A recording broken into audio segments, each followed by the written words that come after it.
दोस्तों fighter jet को लेकर एक के बाद एक अमेरिका से बड़ी खबरें आती जा रही है, जहां हमने आपको कल ही इस खबर के बारे में बताया था कि अमेरिका का FA-18 भारतीय नौसेना के टेंडर को जीत सकता है और अमेरिका अपना F-15EX विमान भारत को ऑफर कर सकता है, वो भी राफेल से 33% सस्ते दामों पर। वहीं इसके अलावा आज एक और बड़ी खबर निकलकर सामने आई है और यह खबर इतनी बड़ी है जो सुनकर आपको लगेगा कि अमेरिका भारत के आगे बिल्कुल झुकने के लिए तैयार हो गया है अपने विमानों को देने के लिए। दरअसल जैसा कि आपको पता होगा कि भारत अपनी वायुसेना के लिए 114 विमान खरीदने वाला है और वह भी लगभग $20 बिलियन की कीमत पर। और ये टेंडर आज तक विश्व में लड़ाकू विमानों का सबसे बड़ा टेंडर होने वाला है और विश्व के अलग अलग देश अपनी एड़ी चोटी का जोर लगा चुके हैं भारत के इस टेंडर को जीतने के लिए। वहीं पर अब अमेरिका ने भी अपनी पूरी ताकत झोंक दी है ताकि कुछ भी करे, लेकिन भारत का ये $20 बिलियन का टेंडर अमेरिका को ही मिलना चाहिए। और अब अमेरिका ने एक ऐसा दाव चल दिया है जिसके बारे में भारत भी सोचने पर मजबूर हो गया है। दरअसल अब खबर निकल कर आ रही है कि अमेरिका भारत के इस टेंडर को जीतने के लिए अपने दूसरे दर्जे का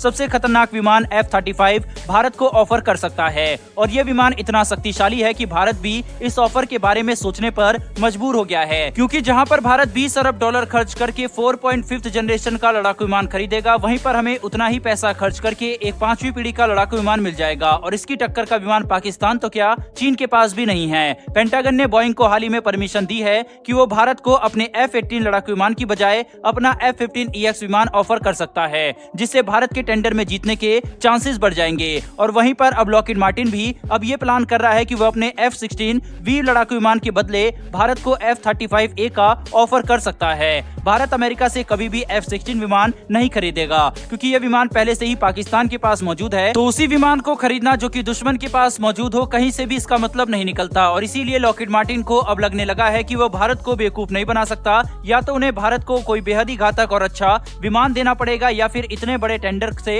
हाथ धोना पड़ेगा।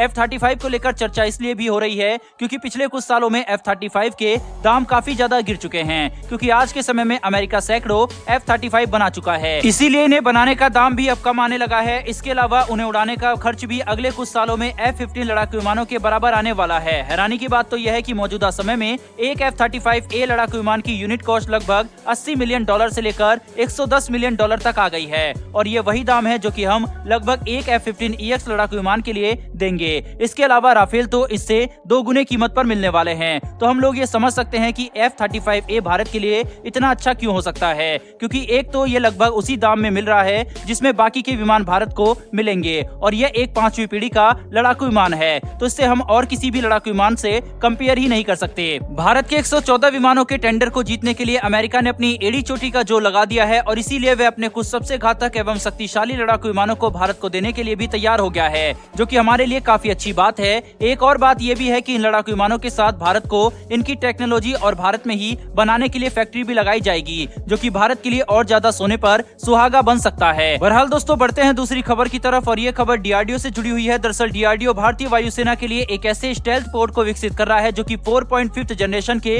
लड़ाकू विमानों को 5वीं पीढ़ी वाली क्षमता देगा। आमतौर पर जब हम लोग किसी लड़ाकू विमान में मिसाइल को लगाते हैं तो सीधा हम लोग उस मिसाइल को लड़ाकू विमान के हाई पॉइंट पर लगा देते हैं, जिसके बाद वह मिसाइल फायर करने के लिए तैयार हो जाती है। लेकिन इससे लड़ाकू विमान का रडार क्रॉस सेक्शन बढ़ जाता है, जिससे दुश्मन के रडार लड़ाकू विमानों को आसानी से पकड़ पाते हैं। लेकिन अब ऐसा नहीं होगा, क्योंकि भारत अब ऐसी तकनीक विकसित कर रहा है जिससे मिसाइलों को लड़ाकू विमानों पर सीधा लगाने के बजाय एक स्टेल्थ पोड में लगाकर विमान पर लगाया जाएगा, जिससे विमानों का रडार क्रॉस सेक्शन बहुत कम हो जाएगा और उन्हें एक तरीके के स्टेल्थ खूबी भी मिल जाएगी। वहीं पर इस तरीके के स्टेल्थ पोड का इस्तेमाल हम लोग तेजस, सुखोई 30 MKI और राफेल जैसे विमानों पर कर सकते हैं, जिससे इन विमानों की क्षमता कई गुना ज्यादा बढ़ जाएगी और ये पहले से भी ज्यादा घातक बन जाएंगे। भारत अपने युद्ध की क्षमता को और ज्यादा विकसित करने के लिए नए नए और सराहनीय तकनीकों को विकसित कर रहा है, जिनके बारे में दुश्मन ने कभी सोचा भी नहीं होगा। वहीं पर इसी के तहत इस तकनीक को भी DRDO द्वारा विकसित किया गया है। बहरहाल दोस्तों इस वीडियो में इतना ही, लेकिन आपके हिसाब से क्या भारत को F-35 के बारे में सोचना चाहिए या नहीं, या फिर भारत को फ्रांस के राफेल के साथ ही जाना चाहिए? अपनी राय कमेंट बॉक्स में लिखकर जरूर बताएं। साथ ही दोस्तों डिफेंस और वर्ल्ड अफेयर से जुड़ी ऐसी वीडियो के लिए चैनल को सब्सक्राइब कर बेल नोटिफिकेशन को अवश्य दबा लें, जिससे हमारी आने वाली ऐसी वीडियो आप तक सबसे पहले पहुंच सके। फिर मिलेंगे ऐसी एक नई वीडियो के साथ। धन्यवाद। जय हिंद।